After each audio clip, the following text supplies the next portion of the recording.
Hello යාළුවනේ ඉතින් කොහොමද? ඉතින් අද මම කියන්නේ යන්නේ ඔෆිස් බ්ලොග් එකක්. උදේ බස් එක නැගිට පස්සේ තමයි බ්ලොග් එකක් කරන්නයි කියලා හිතාගෙන හිටියේ.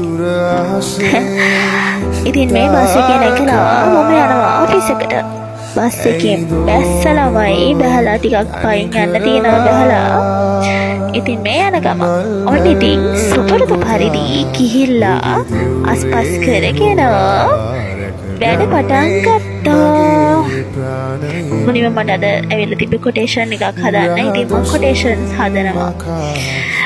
ඉතින් කොටේෂන් හදලා කෝල්ස් අරගෙන ඉතින් මගේ ෆෝන් එක පොඩ්ඩක් බිසි වුණා ළමයි අද.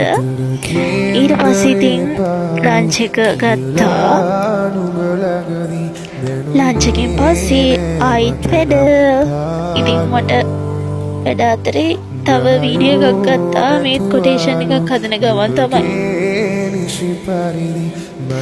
ඉතින් වැඩ කර ඉන්න අතරේ මේ ඉන්නේ මම. අහිංසක මම. ඉතින් වැඩ ඔෆ් වෙලා ගෙදර ගියේ අද පයින් ළමයි. මං හරි ආසයිනේ පයින් යන්න. ඉතින් ගෙදර ඇවිල්ලා මට පොඩි දොළ දුකක් ආවා ළමයිනේ.